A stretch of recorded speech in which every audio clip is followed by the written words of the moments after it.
ओम नमो भगवते श्रीरामकृष्णाय।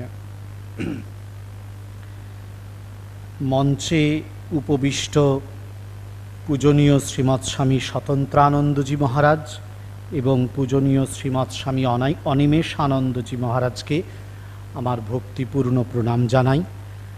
সভা মণ্ডপে উপস্থিত সমস্ত পূজনীয় সন্ন্যাসী মহারাজদের আমার ভক্তিপূর্ণ প্রণাম জানাই।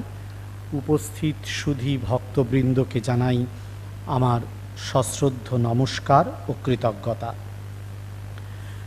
বেলুড় মঠের এই পুণ্যতীর্থ প্রাঙ্গণে দুদিন ধরে আমরা সুন্দর ভগবত স্মরণ মননে নিযুক্ত আছি। এই পর্বের আলোচনার বিষয় তারই অংশরূপে রামকৃষ্ণ সংঘে গৃহীদের ভূমিকা। ঐতিহাসিকভাবে দেখা যায় যে যেসব সন্ন্যাসী ধর্ম সংঘ এই পৃথিবীর বুকে বিশেষত ভারতবর্ষে জন্ম লাভ করেছে এবং প্রচারিত হয়েছে, তাদের সেই প্রচার ও প্রতিষ্ঠার দীর্ঘ সময় ধরে সন্ন্যাসীরা ছাড়াও তাতে অংশ নিয়েছেন নানান গৃহস্থ বা গার্হস্থ আশ্রমে অবস্থানকারী ব্যক্তিবর্গ। উদাহরণস্বরূপ আমরা ভারতবর্ষের দুটি ধর্ম সম্প্রদায়ের সন্ন্যাসীদের দ্বারা প্রতিষ্ঠিত ও মুখ্যত পরিচালিত দুটি ধর্ম সম্প্রদায়ের কথা তো স্মরণ করতেই পারি।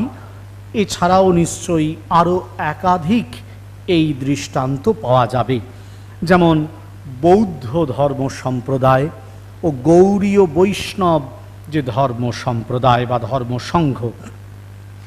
বৌদ্ধ যে ধর্ম সংঘ তাতে দেখা গিয়েছিল ভগবান বুদ্ধের জীবদ্দশাতেই এবং তার পরবর্তীকালেও বেশ কিছু গার্হস্থ জীবনযাপনকারী মানুষ এই ধর্ম সংঘের প্রচারে এবং প্রসারে বিশেষ ভূমিকা গ্রহণ করেছিলেন। একই কথা খাটে চৈতন্য মহাপ্রভু নামক এক পবিত্র উৎস থেকে জন্ম নেওয়া গৌড়ীয় বৈষ্ণব ধর্ম সংঘের ক্ষেত্রেও। এই ঘটনা ঐতিহাসিকভাবেই তাই রামকৃষ্ণ যে ধর্ম সংঘ তৈরি হয়েছে তাতেও বর্তিত হয়েছে। আমরা শ্রীরামকৃষ্ণের প্রকট লীলার কাল থেকেই দেখতে পাই যে এই ধর্ম সংঘের কার্যধারায় পাশাপাশি সমান্তরালভাবে গুরুত্ব নিয়ে অবস্থান করেছেন সন্ন্যাসীরা এবং গার্হস্থ আশ্রমে যারা রয়েছেন তারা উভয়েই। একটা জিনিস এই ক্ষেত্রে, একটা বিষয় এই ক্ষেত্রে আমরা স্মরণ করতে পারি যে শ্রীরামকৃষ্ণ স্বয়ং ছিলেন অবশ্যই সন্ন্যাসীর গুরু, কিন্তু তিনিও গার্হস্থ আশ্রমের প্রতিনিধিত্ব করতে পেরেছিলেন। এটিও কিন্তু একটি অভিনব ব্যাপার এই ধর্ম সংঘের ক্ষেত্রে। শ্রীরামকৃষ্ণ ধর্ম সংঘের আরেকটি সূচনা থেকে আরেকটি বৈশিষ্ট্য এই যে এই ধর্ম সংঘে সূচনা পর্ব থেকেই সন্ন্যাসী এবং গৃহস্থরা, যাকে বলা যায় প্রায় সমান ভূমিকা গ্রহণ করেছেন। অন্যান্য সন্ন্যাসী প্রবর্তিত ধর্ম সংঘে ঐতিহাসিকভাবে এই দৃষ্টান্ত প্রায় দুর্লভ, কিন্তু শ্রীরামকৃষ্ণ ধর্ম সংঘে এই ঘটনাটি ঘটেছে। আসলে শ্রীরামকৃষ্ণ তার কাছে যাদেরকে ডেকে নিয়েছিলেন দক্ষিণেশ্বরের কুঠিবাড়ি থেকে আহ্বান করে পছন্দ করে নিয়েছিলেন, বেছে নিয়েছিলেন। তাদের মধ্যে দুই দল মানুষই ছিলেন। তিনি যেন পরিকল্পনা করেই এই বাছাই পর্বটা সম্পন্ন করেছিলেন। একদিকে ছিল তার যুবক শিষ্যরা, যাদের মধ্যে বেশ কয়েকজনকে তিনি প্রস্তুত করেছিলেন পরবর্তীকালে সন্ন্যাসী হয়ে তার এই ধর্ম সংঘের ভাবকে জগৎ জুড়ে ছড়িয়ে দেওয়ার জন্য।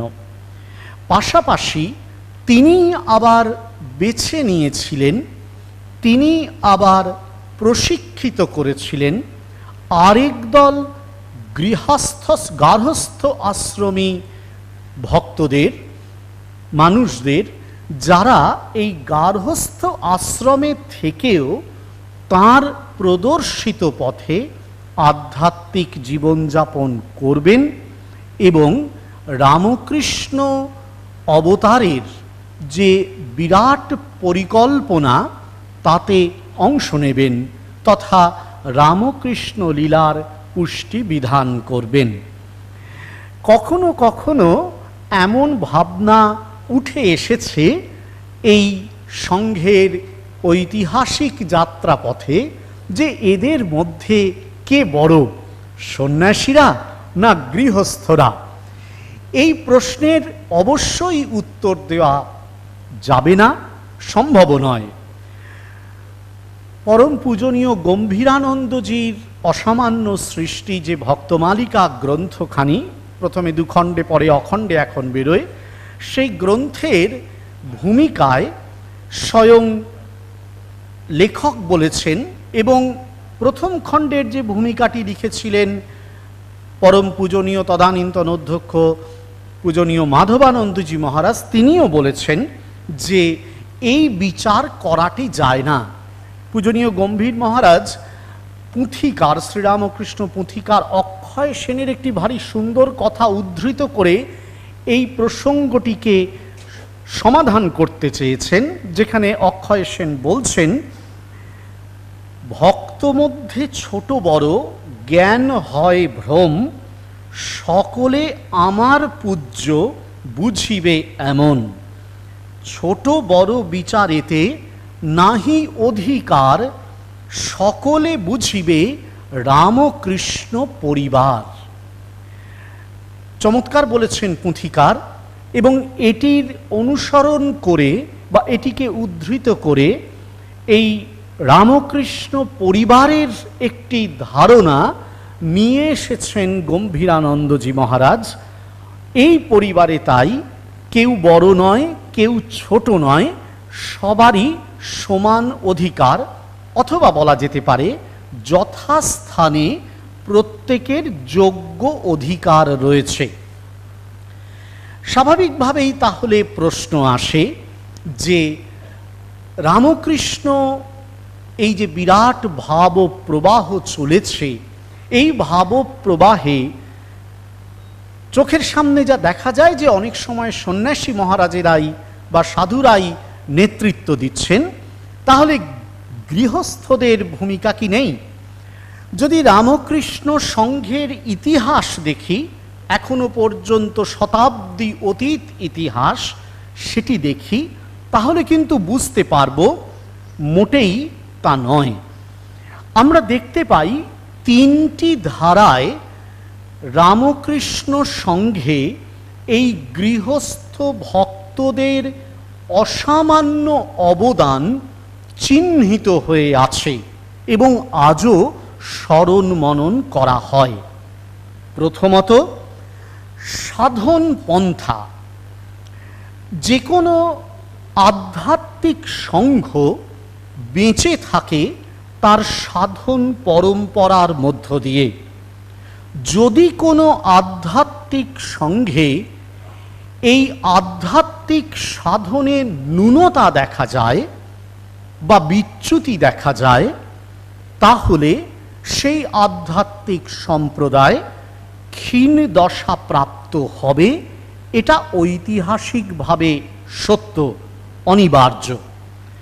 রামকৃষ্ণ পরিবার যা বলেছিলেন পুঁথিকার, সমর্থন করেছিলেন পূজনীয় গম্ভীরানন্দজি, মাধবানন্দজি, সেই পরিবারের একটি অঙ্গ যদি হন শ্রীরামকৃষ্ণের এই গৃহস্থ ভক্তেরা, তাহলে মনে রাখতে হবে রামকৃষ্ণ সাধন পরম্পরা যা শ্রীরামকৃষ্ণ তৈরি করেছিলেন, সনাতন ভারতীয় আধ্যাত্মিক সাধন পরম্পরার ভিত্তিতে এই গৃহস্থ ভক্তদেরও তাহলে তাতে যোগ্য অংশ দেয়ার অমোঘ কথা, এবং তাই ঘটেছে।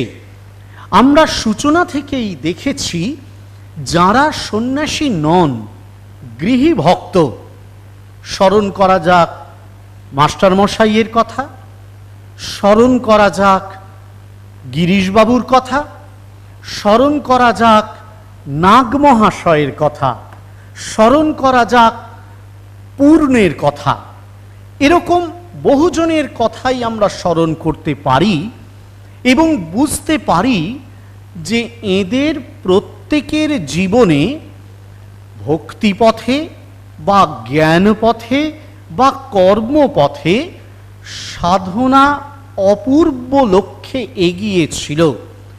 রামকৃষ্ণ চরণ সরোজে এরা প্রত্যেকে নিবেদিত প্রাণ ছিলেন এবং এদের জীবনের ঘটনাবলী প্রমাণ করে দেয় যে রামকৃষ্ণ সংঘের যে আধ্যাত্মিক সাধন পরম্পরা তাকে তারা প্রতি মুহূর্তে নিজের জীবন দিয়ে পরিপুষ্ট করেছেন।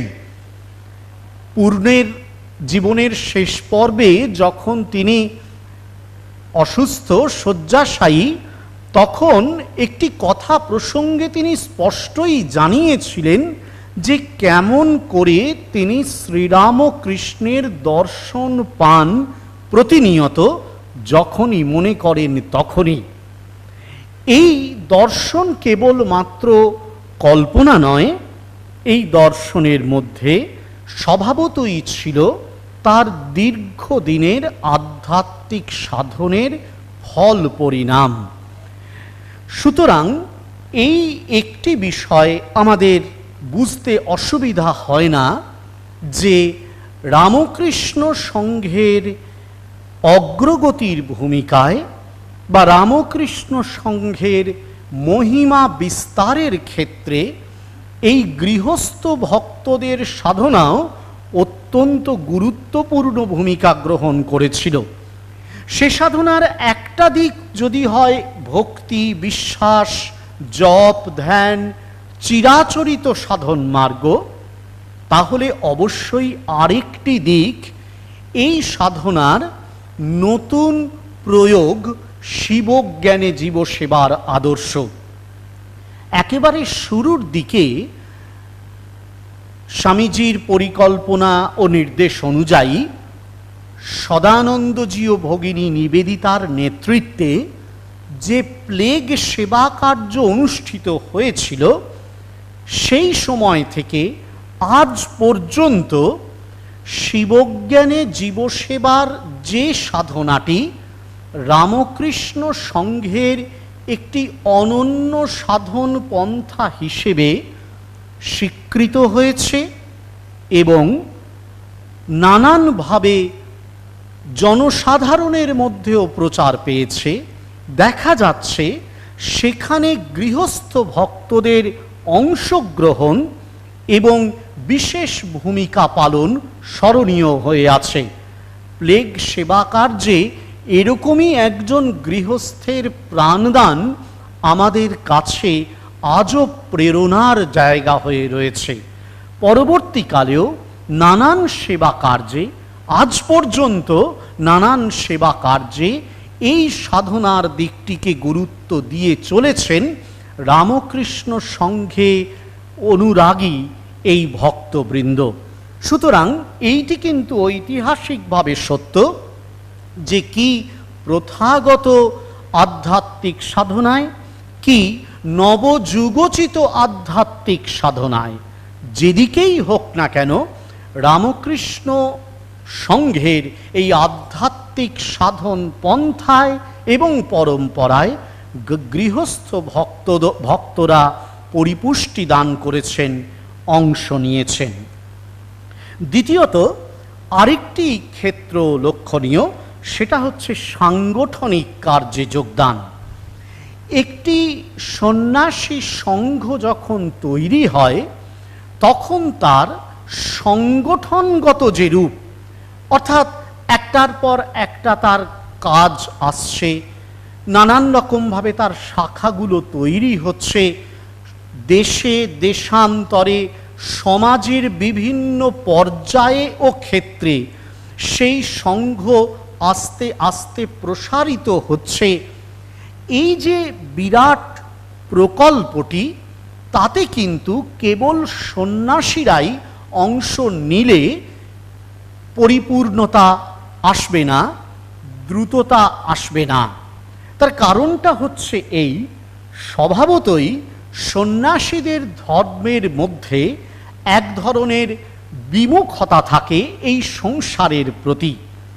যদিও জনারণ্যের নির্জনতার মধ্যেই তারা তাদের জীবনের নতুন সাধনাকে, ঈশ্বরকে আরাধনা করতে চেষ্টা করেছেন, কিন্তু তা সত্ত্বেও এটা লক্ষণীয় যে সন্ন্যাসীরা স্বভাবতই কিছুটা হলেও এই মাইক জগতের কার্যকলাপের মধ্য থেকে একটু যেন সরে থাকতে ভালোবাসেন। এইখানেই রামকৃষ্ণ সংঘের ক্ষেত্রে বারে বারে দেখা গিয়েছে গৃহস্থ ভক্তেরা গুরুত্বপূর্ণ ভূমিকা গ্রহণ করেছেন। আমার মনে হয় আপনারাও এখানে অনেকেই আছেন যারা আজ রামকৃষ্ণ সংঘের পরামর্শে পরিচালিত ভাবপ্রচার পরিষদের কার্যাবলীর সঙ্গে যুক্ত।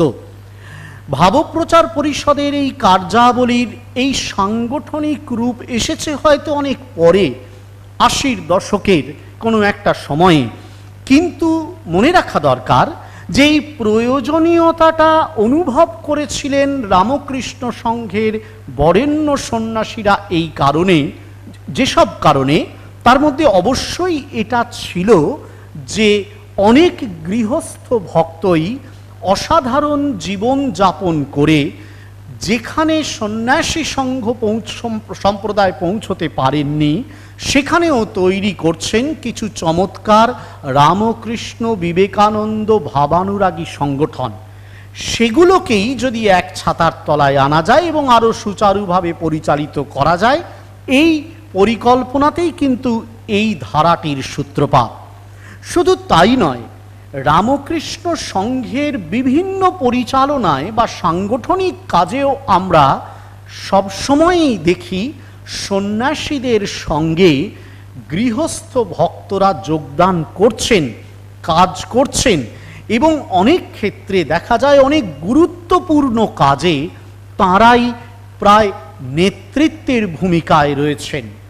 এটি অবশ্যই আমাদের মনে হয় আজ যে ভারতবর্ষের আধ্যাত্মিক সংগঠনগুলোর ইতিহাসে একটি স্মরণীয় দৃষ্টান্ত। তার কারণ কোনো ক্ষেত্রে দেখা গিয়েছে সন্ন্যাসীরাই বেশি এগিয়ে এসেছেন, গৃহস্থরা পেছনে আছেন। কোনো ক্ষেত্রে দেখা গেছে গৃহস্থরাই এগিয়ে আছেন, সন্ন্যাসীরা পিছিয়ে আছেন, অন্তত জাগতিক কার্যাবলী পরিচালনার ক্ষেত্রে। কিন্তু রামকৃষ্ণ সংঘে দেখা গিয়েছে যে উভয়েই যোগ্য সঙ্গত দিয়ে চলেছেন। পাখির দুটি ডানা, তার একটি কেটে দিলে পাখি উঠতে পারে না। ঠিক এ ঘটনাই কিন্তু রামকৃষ্ণ সংঘের সন্ন্যাসী এবং গৃহীদের ক্ষেত্রে ঘটছে, যেখানে রামকৃষ্ণ সংঘের এই পাখিটি যে ঠিক ঠিক রামকৃষ্ণ মাস্তুলে বসে আছে, তার কারণ দুটি পাখায় তার যোগ্য ভর দেওয়া আছে, সমগুরুত্বপূর্ণ ভর দেওয়া আছে। তৃতীয় আরেকটি ক্ষেত্র যেটি আমাদের খুব দৃষ্টিতে পড়ে, সেটি হলো রামকৃষ্ণ ভাবমণ্ডল সংশ্লিষ্ট সাহিত্য সৃজন প্রক্রিয়ায় বা সংস্কৃতির পরিপুষ্টিতে রামকৃষ্ণ সংঘের এই গৃহস্থ ভক্তদের এগিয়ে আসা। কথামৃত আজ ঘরে ঘরে পূজিত। কোনো ভুল নেই যে এর স্রষ্টার পরিচয় মুখ্যত তিনি একজন গৃহী ভক্ত। অনেক এরকম প্রচুর দৃষ্টান্ত আছে, আমি দৃষ্টান্তের সংখ্যা বাড়াচ্ছি না। অনেক পরবর্তীকালের আরেকজনের নামও আপনাদের কাছে খুব পরিচিত, শঙ্করী প্রসাদ বসু, যিনি রামকৃষ্ণ বিবেকানন্দ সারদা সাহিত্যের সৃজনে গবেষণায় এমন অসামান্য গবেষণা করেছেন যা কিন্তু সন্ন্যাসী গৃহী যে কোনো কারোর পাঠ্য। অর্থাৎ রামকৃষ্ণ সংঘকে কেন্দ্র করে যে সাহিত্য সৃষ্টি হয়ে চলেছে, যে সাহিত্যের গবেষণা হয়ে চলেছে, তাতে এইরকমভাবেই গৃহস্থ ভক্তরা নেতৃত্ব দিয়েছেন। এমন অনেক গবেষণা কার্য চালিয়েছেন যা হয়তো সন্ন্যাসীদের পক্ষেও করা সম্ভব ছিল না কখনো। এটি যেমন গুরুত্বপূর্ণ, পাশাপাশি আরেকটি জায়গাও, সেটি হচ্ছে শিল্প মাধ্যমগুলোকে পরিপুষ্ট করা। যে কোনো ধর্ম সম্প্রদায় সাধারণ জনমানুষে দীর্ঘস্থায়ী প্রভাব বিস্তার করতে পারে যদি শিল্প মাধ্যমগুলো তথা চিত্রশিল্প, সঙ্গীত, নাটক, এই জাতীয় পারফর্মিং আর্ট বা শিল্প মাধ্যমগুলোর মধ্য দিয়ে সে প্রবেশ করতে পারে। রামকৃষ্ণ সংঘে দীর্ঘ কালাবধি এই জাতীয় শিল্প মাধ্যমগুলিকে নিয়ে চর্চার নানান পরিসর তৈরি হয়েছে, সন্ন্যাসীরাও করেছেন। কিন্তু এখানে গৃহস্থ ভক্তদের ভূমিকাও অসামান্য। আমরা এমন প্রচুর গৃহী ভক্তদের দেখেছি, আপনারাও দেখেছেন রামকৃষ্ণ সংঘের সূচনা থেকে, যাদের লেখা গান, করা গান, যাদের লেখা নাটক, অভিনয় করা নাটক, আঁকা ছবি আমাদের কাছে অনুপ্রেরণার স্থল হয়ে রয়েছে এবং সেগুলো পৌঁছে গেছে সাধারণ মানুষের দরবারে। অর্থাৎ রামকৃষ্ণ সংঘের এই যে বিরাট একটি আধ্যাত্মিক প্রবাহ, যে আধ্যাত্মিক প্রবাহ চিরায়ত আধ্যাত্মিক ভাবধারার মতো অরণ্যে বা পর্বতে আত্মগোপন করে থাকা সাধারণ কর্মচঞ্চল মানুষের জীবন বিবিক্ত কোনো আধ্যাত্মিক প্রবাহ নয়, বরং বিপরীতে আমাদের প্রতিদিনকার খেটে খাওয়া মুহূর্তগুলোর সঙ্গে জুড়ে থাকা একটি ধর্ম সাধনা। সেই ধর্ম সাধনায় এই গৃহস্থ ভক্তেরা কি সাধন পরম্পরায়, কি সাংগঠনিক কার্যে, কি এর সাহিত্য শিল্পের নির্মাণে ও প্রসারে অসম্ভব গুরুত্বপূর্ণ ভূমিকা পালন করেছেন। দৃষ্টান্ত বহু দেয়া যেতে পারে, আপনাদেরও হয়তো এরকম বহু দৃষ্টান্ত এখনই খেয়াল পড়ে যাবে। কিন্তু মনে রাখতে হবে, সময় এগিয়ে চলে খুব দ্রুত। মনে রাখতে হবে, পাল্টে যায় আমাদের সময় ও সমাজের চরিত্রগুলি। ফলত সামনে এসে দাঁড়ায় নতুন কালের দাবি, নতুন সমাজের দাবি। একদিন যে মুখ্য দায়গুলিকে নিয়ে শুরু হয়েছিল এই রামকৃষ্ণ সংঘে গৃহস্থ ভক্তদের যোগদান পর্ব, অংশগ্রহণ, সে দায়গুলো যেন কখনোই আমরা ভুলে না যাই, এটা খেয়াল রাখবার। কারণটা হচ্ছে এই, ভগবান শ্রীকৃষ্ণ অর্জুনকে গীতামুখে যখন উপদেশ দিচ্ছেন তখন একটি গুরুত্বপূর্ণ কথা বলেছিলেন। অর্জুনের সঙ্গে যখন যার কথোপকথন হচ্ছে, তখন অর্জুন শুনে বলছেন যে এটা মানে তার কাছে মনে হচ্ছে যে ভগবানের এই কথাগুলো তো সব বোধহয় নতুন নতুন করে ভগবান এই সব কথাগুলো বলছেন।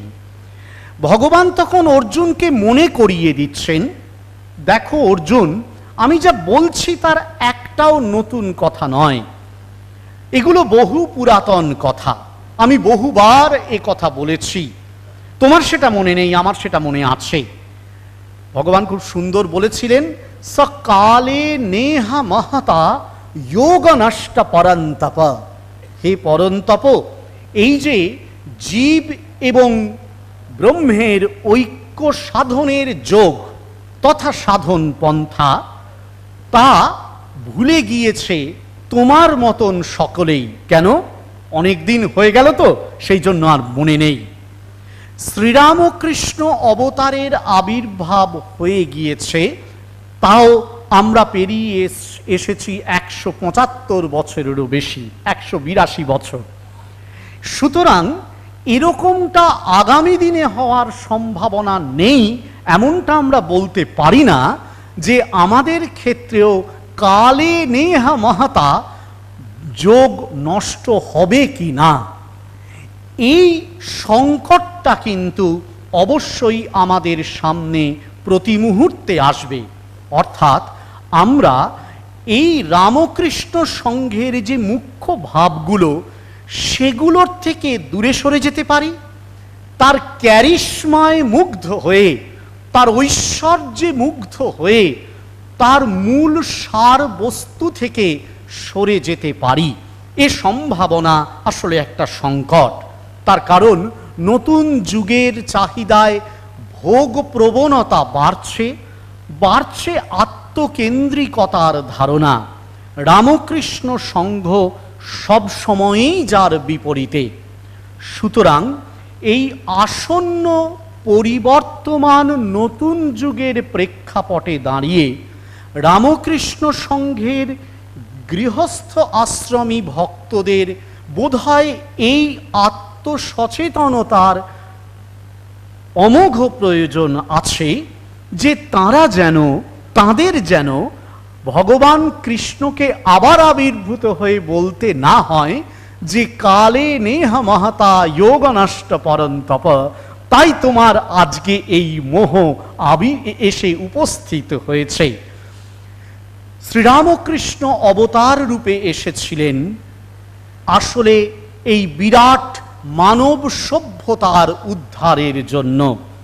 সেই উদ্ধারের ব্রতে তিনি সঙ্গে বেছে নিয়েছেন তার সন্ন্যাসী শিষ্যদের, তার গৃহস্থাশ্রমী শিষ্যদের, সবাইকে। যারাই তার অনুগত হয়ে আসছে তারাই তার কৃপা অবশ্যই অর্জন করবে, এ বিষয়ে ভুল নেই। গৌড়ীয় বৈষ্ণব সম্প্রদায়ের বিখ্যাত সন্ন্যাসী সাধক শ্রী জীব গোস্বামী একবার বলেছিলেন উপস্থিত তার কয়েকজন শিষ্যের দিকে তাকিয়ে, যে যারা তোমরা গার্হস্থ আশ্রমে রইলে, মনে রেখো তোমাদেরও প্রতিদিনের ঘরটিকে করে তুলতে হবে একটি মঠ।